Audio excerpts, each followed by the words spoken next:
Bonjour à toutes et à tous. Le thème que nous allons aborder maintenant, vous l'avez sous les yeux, il s'intitule eh bien, 500 ans après Luther, faut-il encore protester? C'est la question que l'on peut se poser.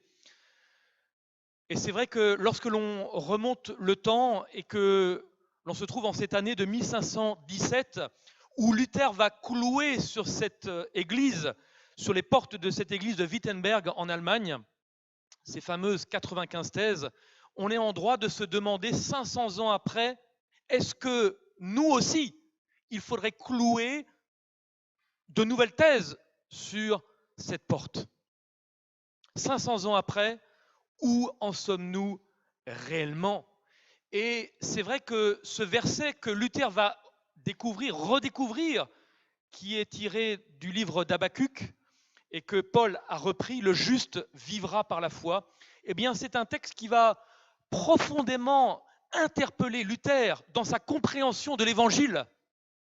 Et c'est à partir de cette compréhension de ce texte qu'il va comprendre que eh bien, l'évangile eh bien, est différent, doit se vivre différemment de ce qu'on lui avait enseigné. Et donc, voilà, il cloue ces 95 thèses. Quel changement aujourd'hui, donc, 500 ans après? Est-ce que l'Église catholique s'est réellement réformée et a changé? Ou est-elle toujours la même, puisque nous avons 3 événements majeurs qui ont eu lieu ces dernières années? Premier événement, le 31 octobre 1999, avec cet accord historique entre catholiques et luthériens, accord précisément sur la justification par la foi. Et le deuxième événement avec la publication d'un livre le 17 juin 2013, du conflit à la communion, rapport de la commission luthéro-catholique commune sur l'unité. C'est un tournant majeur. Et ce troisième événement, l'année dernière, le 31 octobre 2016, où le pape s'est rendu à Lund en Suède avec une déclaration encore historique, c'est le titre des journaux de l'année dernière, entre catholiques et protestants. Au travers donc de ces 3 événements, nous voyons que quelque chose s'est passé. Est-ce que enfin, parce que c'est la question que nous devons garder à l'esprit, est-ce que enfin le pape et l'Église a reconnu les 5 solas, les 5 principes qui ont fait de la réforme ce qu'elle est devenue? Sola scriptura, sola fide, solus Christus, sola gratia, soli Deo gratia. Ces 5 principes qui sont enchâssés dans l'histoire et je dirais même dans l'ADN de la réforme. Alors peut-on parler de miracle de l'unité ou est-ce peut-être un mirage de l'unité? Un miracle ou un mirage? C'est ce que nous allons voir. Donc le 31 octobre 2016, l'année dernière, vous voyez, les journaux ont titré, donc les catholiques ensemble ont déclaré « Nous ne pouvons pas nous résigner à la division et à l'éloignement que la séparation a provoqué entre nous. Il nous faut donc surmonter les controverses et les malentendus. » Et donc, après 500 ans, 499 ans, excusez-moi du peu, de divergence, cette signature commune sur la justification, cet accord nous amène à nous poser la question, mais qui a renoncé à ses convictions? Et ce fameux livre du conflit à la communion déclare, pour 2017, eh bien, les chrétiens catholiques et luthériens vont fort à propos revisiter des événements vieux de 500 ans en plaçant l'évangile de Jésus-Christ au centre de leurs échanges. Autre élément, nous, chrétiens, n'avons certainement pas toujours été fidèles à l'évangile. La véritable unité de l'Église ne peut exister que comme unité dans la vérité de l'évangile de Jésus-Christ.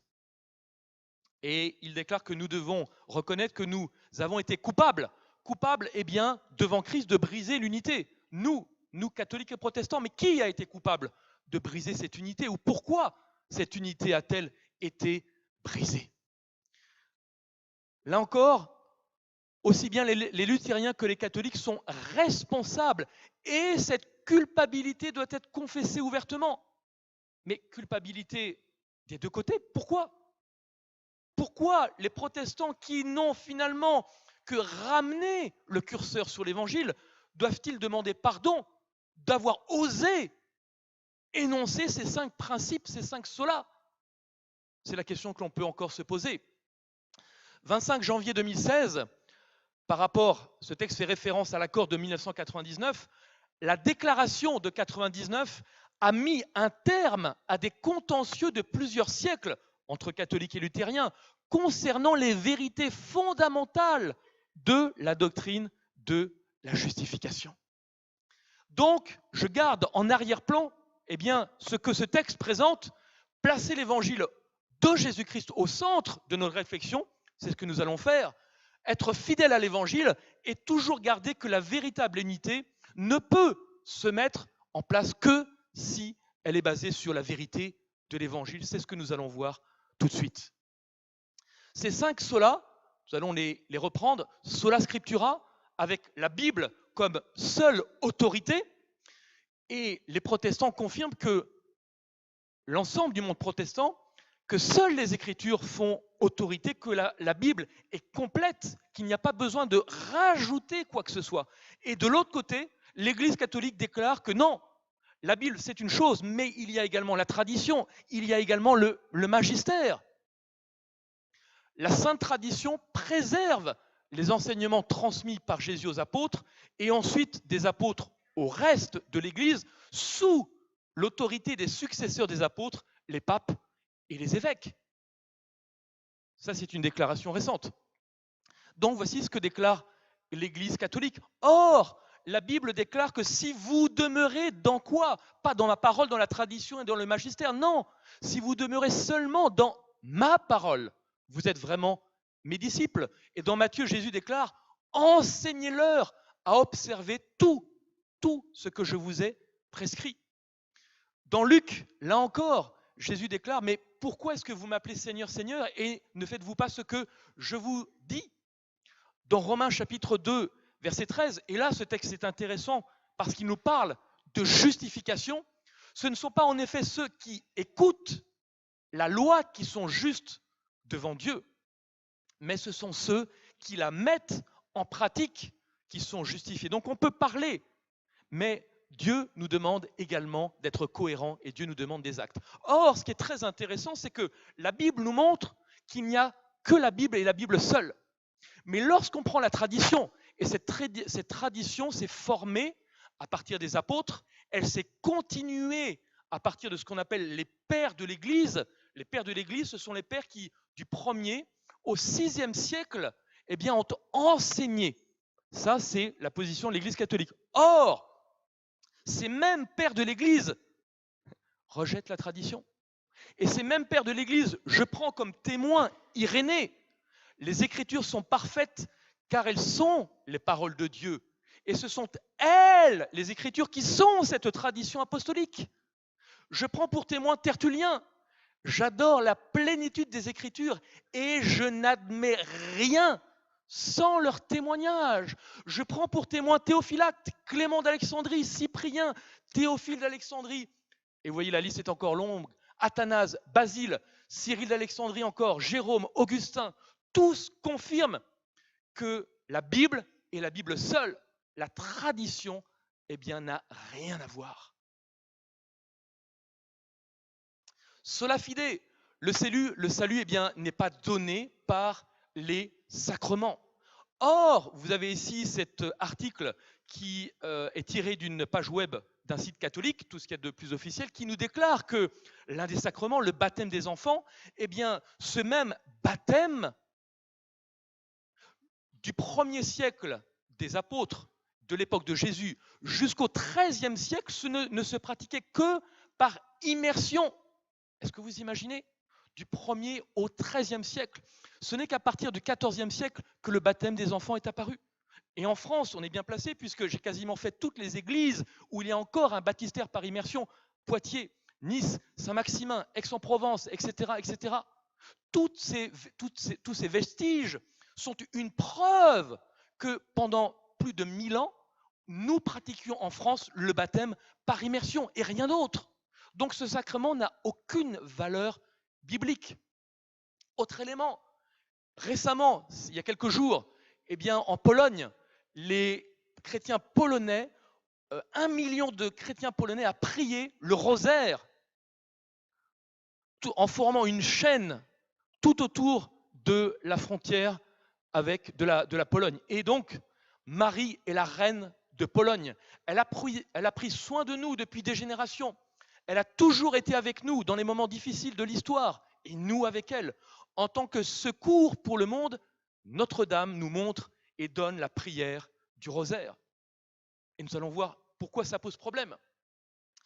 Il y a quelques années, le pape a créé un compte Twitter. Ceux qui se connectaient sur ce compte, alors n'avaient pas à payer bien sûr, mais gratuitement, en un clic, vous aviez la promesse de cette fameuse indulgence qui a amené Luther à clouer ses 95 thèses. Qu'est-ce qui a changé, frères et sœurs, chers amis? Qu'est-ce qui a changé? Les indulgences sont toujours de vigueur. Et il y a un peu plus d'un an, fin novembre 2016, alors que le pape démarrait une année de jubilé pour le monde, le pape a dit « Tous ceux qui passent par la porte d'une église catholique peuvent voir justement ce principe des indulgences fonctionner, c'est-à-dire la rémission et le pardon de certains péchés. » Autre principe que la Réforme a mis en place, solus Christus, seul Christ. Or, nous avons, et là, je ne parle que de système, je ne parle pas de personnes qui sont dans ces systèmes. Nous avons un homme à la tête de ce système qui se fait appeler très Saint-Père. C'est le titre même qui n'est attribué et qui ne doit être attribué qu'à Dieu et à Dieu seul. Or, non seulement il porte ce titre, mais il porte le titre même de Jésus-Christ, Pontifex Maximus, qui était le titre réservé à Jésus-Christ en tant que pont entre Dieu et les hommes, en tant qu'intermédiaire. Et ce titre, nous le savons, c'était le titre que portaient également les empereurs. Vous voyez jusqu'où l'on va. Et, je dirais, pour couronner le tout, il porte également le titre du Saint-Esprit, puisqu'il se fait appeler le vicaire du Fils de Dieu. Or, ce titre-là n'était réservé qu'au Saint-Esprit. Lorsque Jésus est monté au ciel, il dit « Il est avantageux pour vous que je m'en aille, car je vous enverrai le Saint-Esprit qui est censé être justement ce vicaire du Fils de Dieu. » Donc nous avons un système qui prend ces trois titres qui ne sont réservés qu'à Dieu le Père, Dieu le Fils et Dieu le Saint-Esprit. Autre élément qui sont tirés du catéchisme de l'Église catholique de 1992, il n'y en a pas eu d'autres depuis, donc il fait absolument autorité. Vous avez dans l'article 969, l'un des articles consacrés à Marie, les titres où on nous dit qu'elle continue, Marie, à nous obtenir les dons qui assurent notre salut éternel. Wow. Et on l'appelle la Bienheureuse Vierge. Elle est invoquée sous les titres d'avocate, d'auxiliatrice, de secourable et de médiatrice.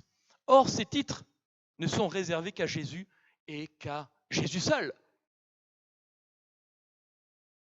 Et là, vous avez ici cette photo, cette image qui est tirée d'une église catholique à Chicago. Et dans la conception juive de l'Ancien Testament, dans la conception du sanctuaire, Dieu avait choisi ce sanctuaire pour communiquer avec l'homme. Et Dieu se manifestait entre les deux anges. Et vous voyez comment on a remplacé Dieu, tout simplement par Marie. C'est impensable de penser que l'on peut aller jusque-là. Alors la grâce et la grâce seule, ça c'est aussi un autre élément que nous avons également développé.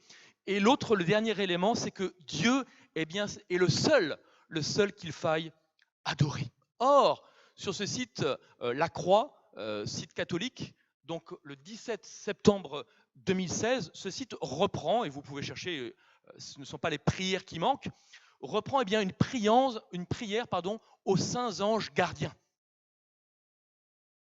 Or, où trouve-t-on dans la parole de Dieu que nous pouvons adresser une prière autre qu'à Dieu seul?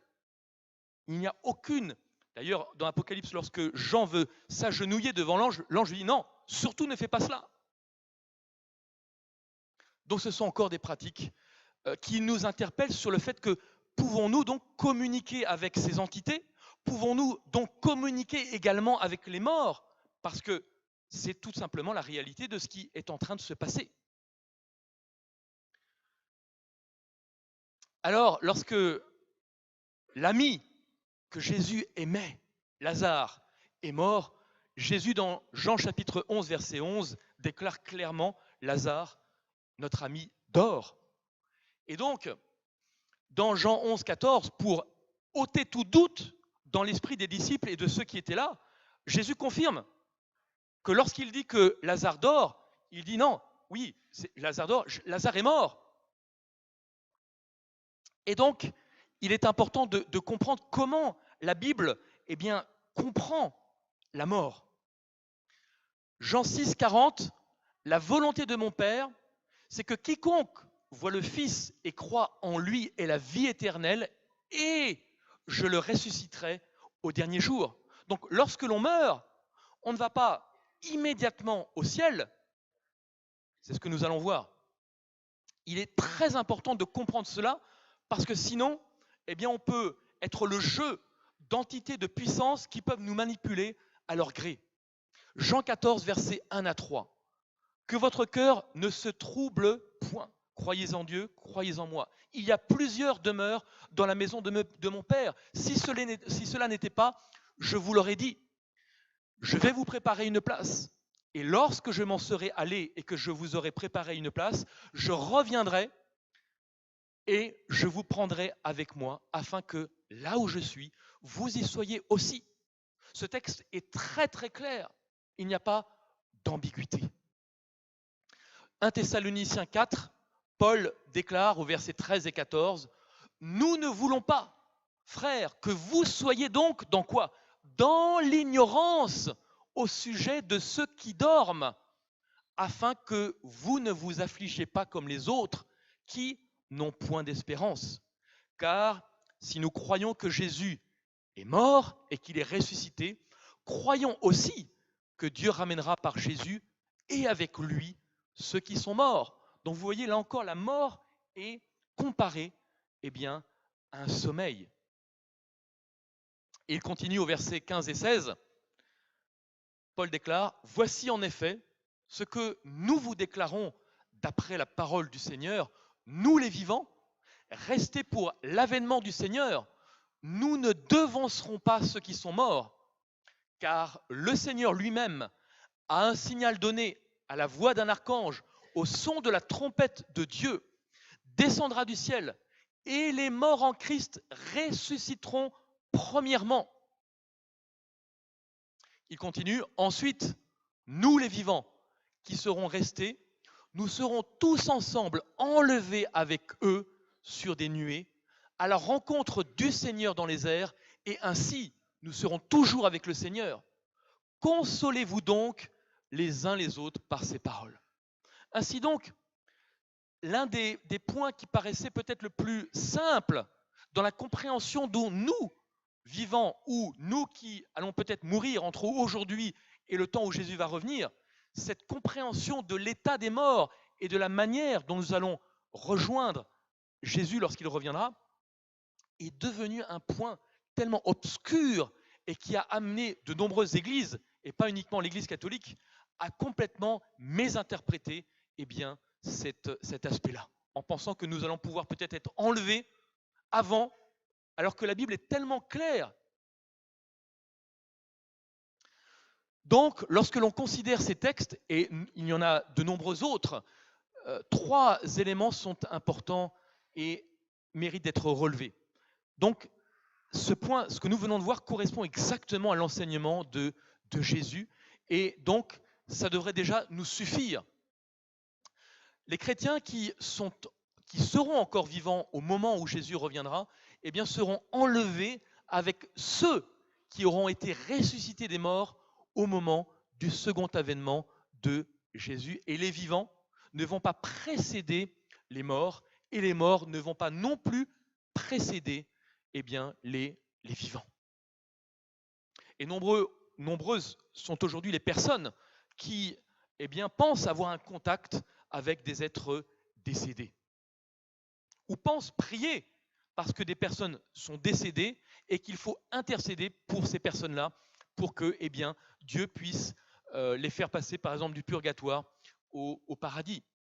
Et le mot sommeil est le mot employé par Jésus, ce même mot qui est employé par Paul, décrit précisément la mort avant la résurrection. Ceux qui dorment en lui, donc en Christ.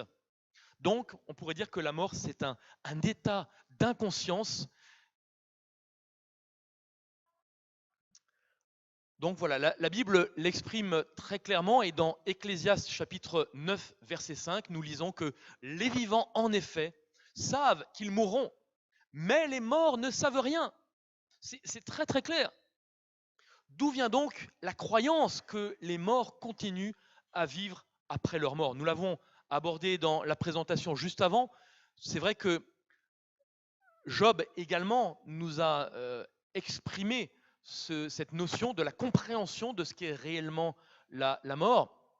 Eh bien, cette croyance tire son origine dans le jardin d'Éden, où lorsque Satan a déclaré « vous ne mourrez pas », et il essaie de perpétrer cette croyance auprès du christianisme en disant « mais ne vous inquiétez pas, vous ne mourrez pas, vos êtres chers disparus sont au paradis, vous pouvez communiquer avec eux ».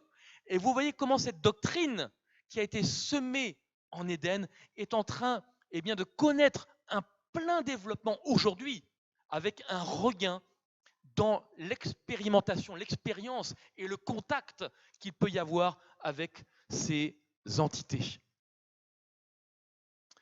Ève, malheureusement, crut à ce mensonge, vous ne mourrez point. Et malheureusement, cela peut être le lot et la même situation de nombreux chrétiens aujourd'hui.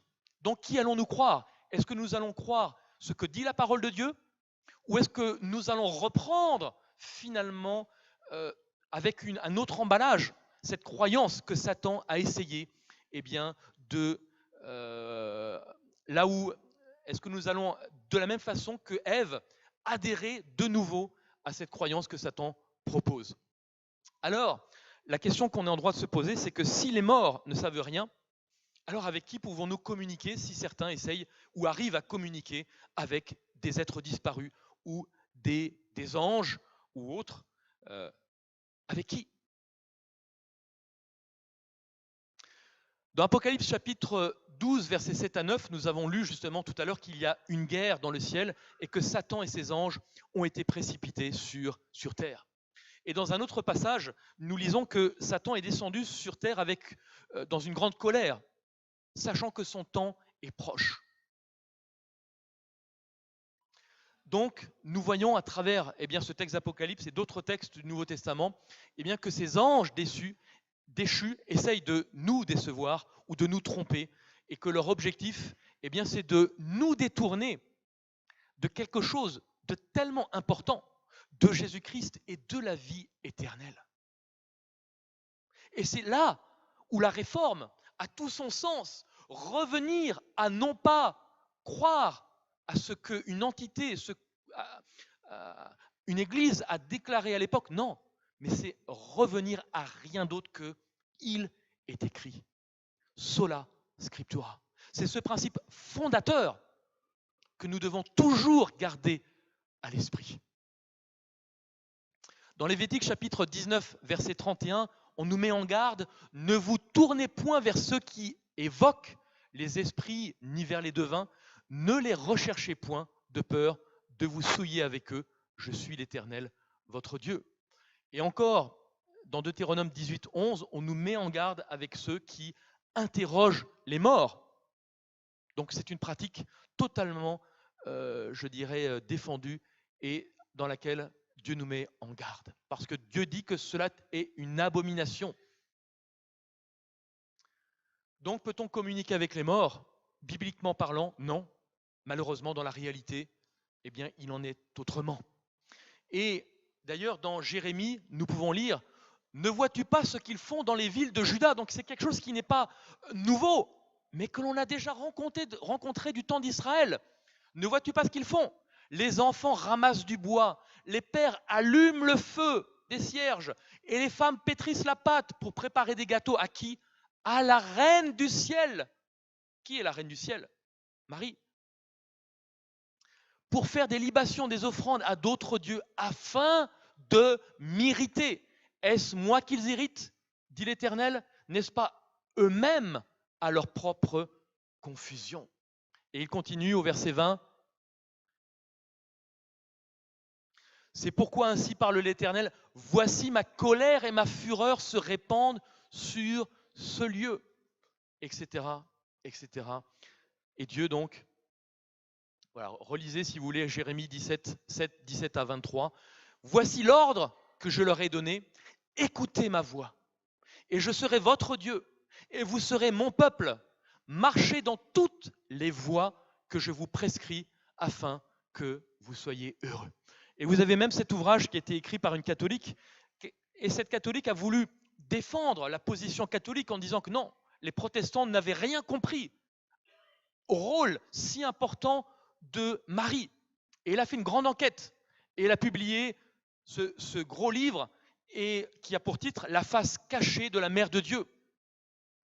Et après avoir enquêté, force a été de constater, elle a avoué eh bien, que finalement les apparitions de Marie n'étaient que des apparitions de démons. Vous imaginez le travail et la remise en question. Il y a aux États-Unis, il n'y a jamais eu autant d'apparitions de Marie qu'aujourd'hui aux États-Unis.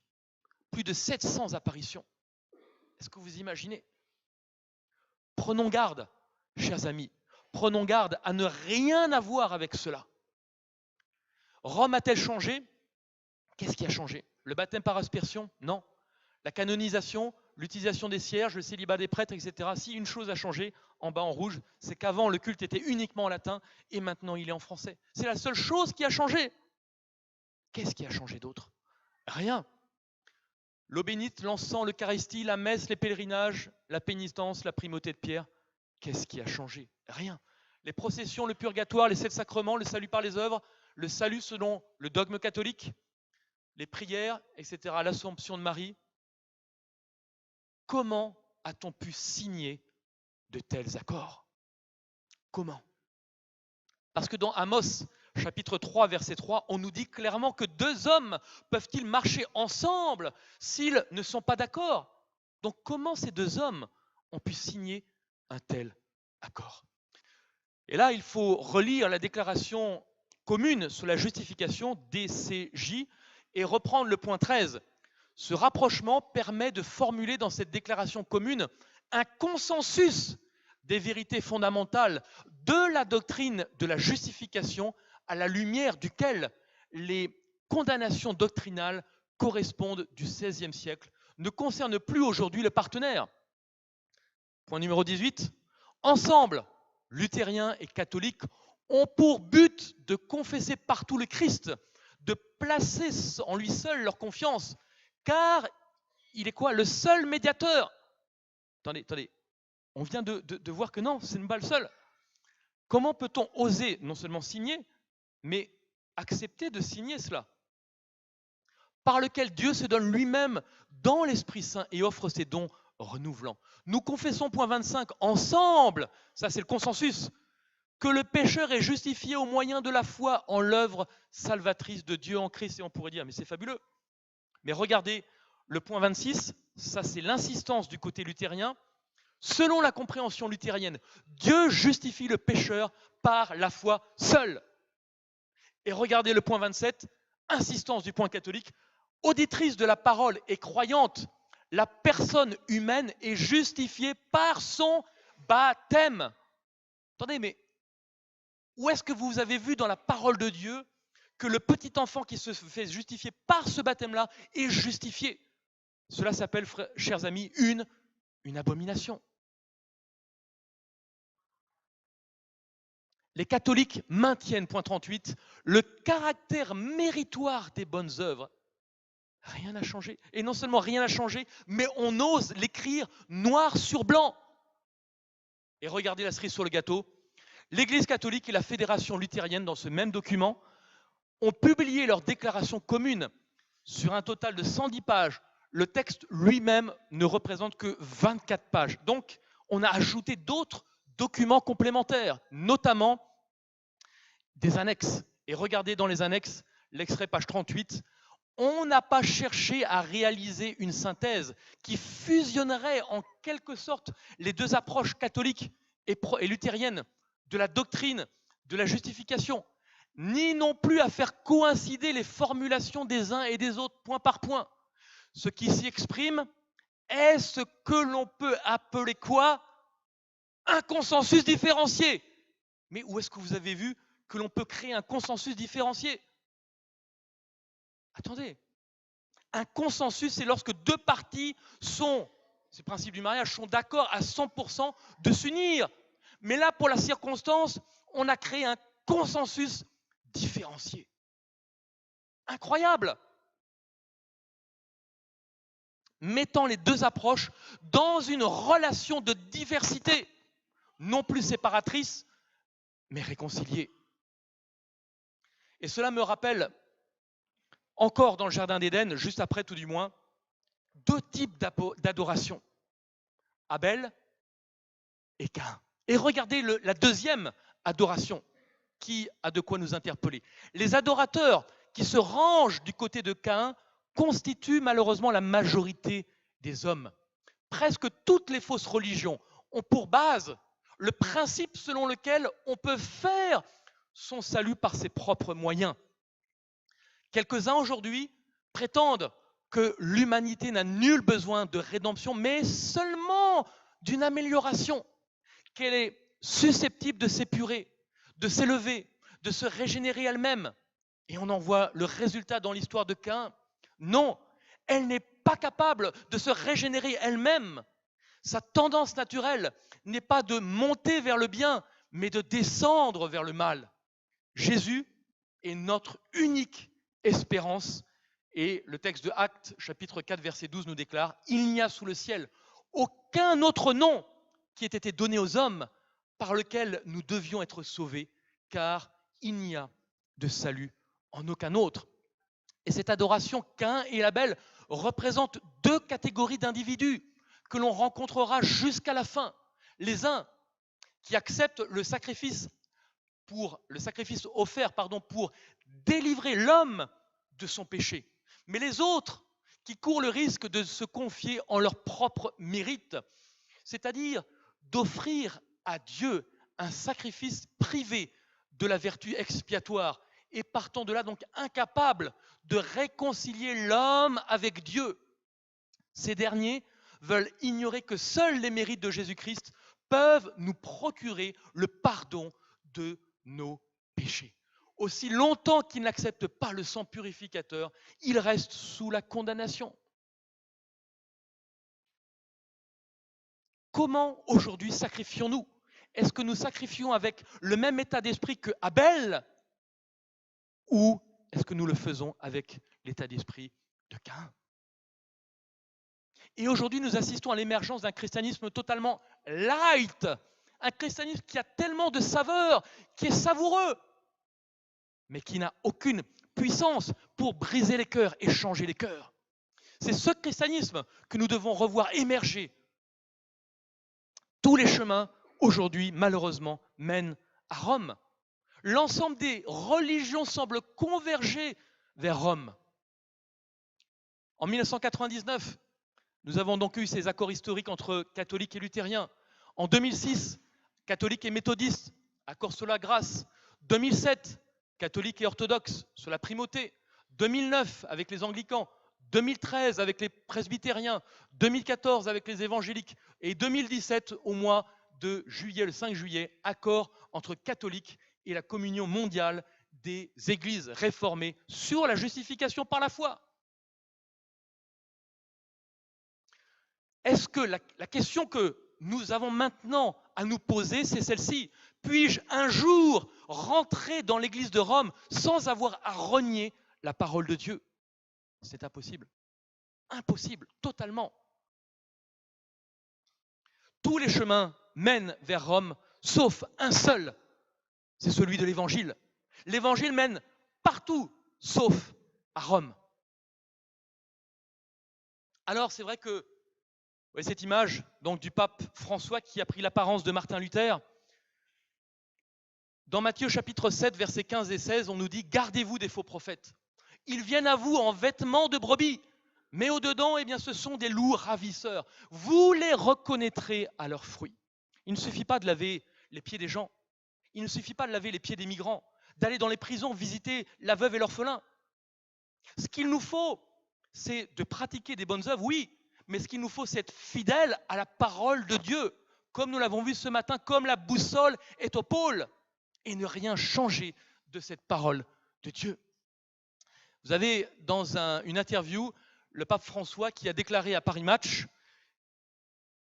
suite à la canonisation le 18 octobre 2015 des parents de la petite Thérèse de Lisieux, et la question « Pourquoi vous, Argentins, nourrissez-vous une telle dévotion envers une de nos saintes les plus populaires ?»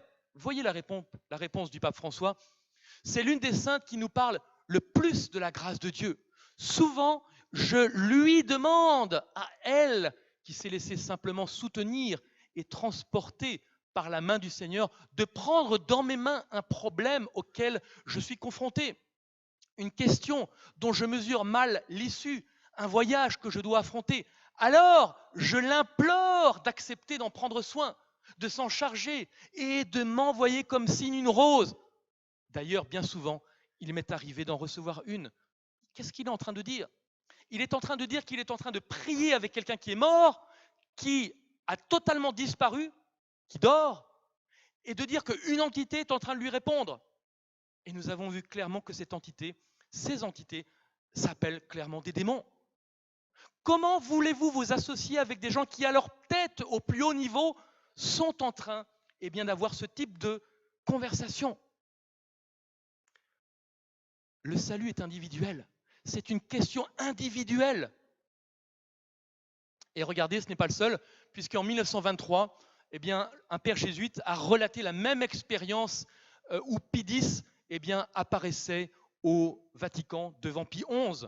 Et ce n'est pas encore le seul, puisque également il est arrivé la même chose à Eugenio Pacelli qui est devenu le fameux pape Pie XII. Donc on a une succession de papes qui ont ce type d'apparition, ou de papes défunts, ou de réponses par rapport à Marie, par rapport à des gens qui ont disparu, qui sont totalement morts. Et la question que nous devrions nous poser, c'est n'ayons aucun contact avec ce type de manifestation.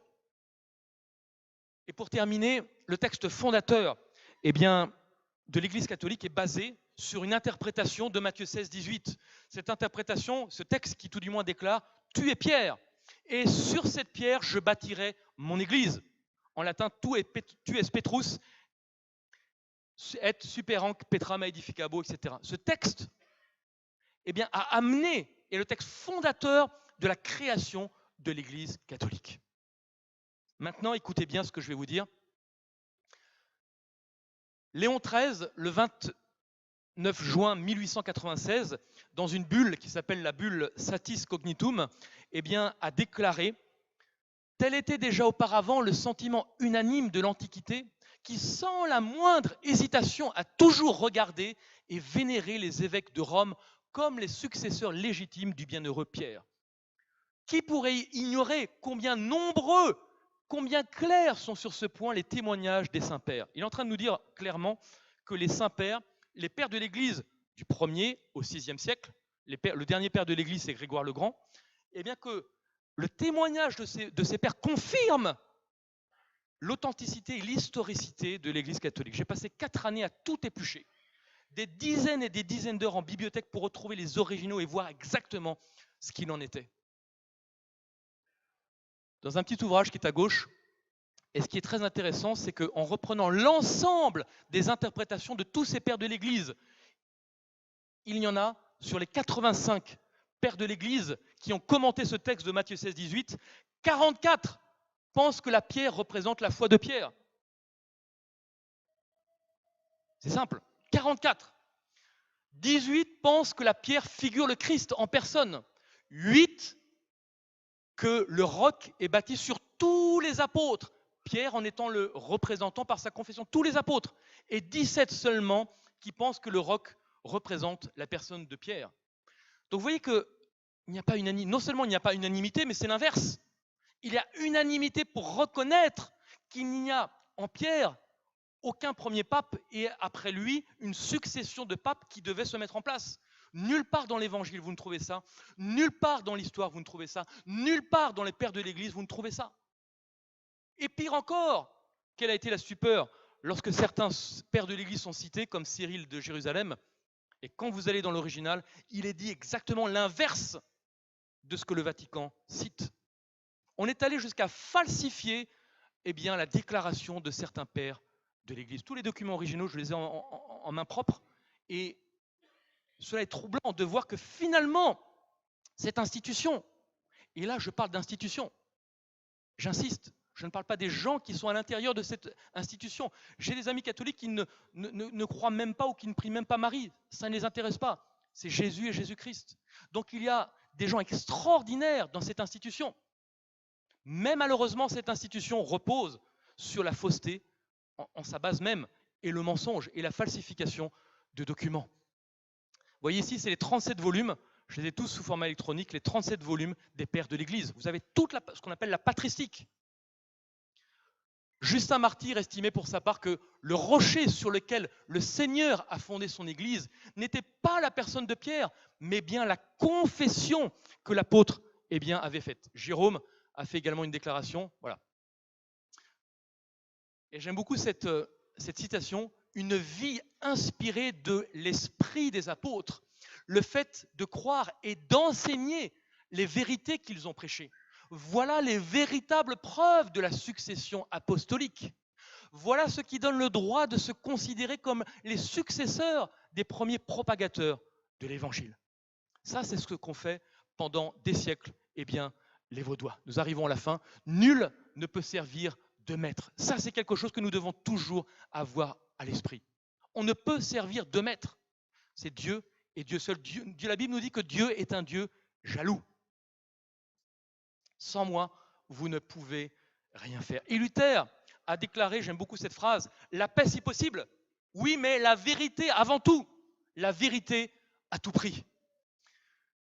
Le fameux revivaliste Charles Spurgeon a déclaré « Il est facile d'appeler à une alliance, mais une union qui n'est pas fondée sur la vérité divine est plus une conspiration qu'une union. L'amour, bien sûr, mais l'amour envers Dieu comme l'amour envers le prochain.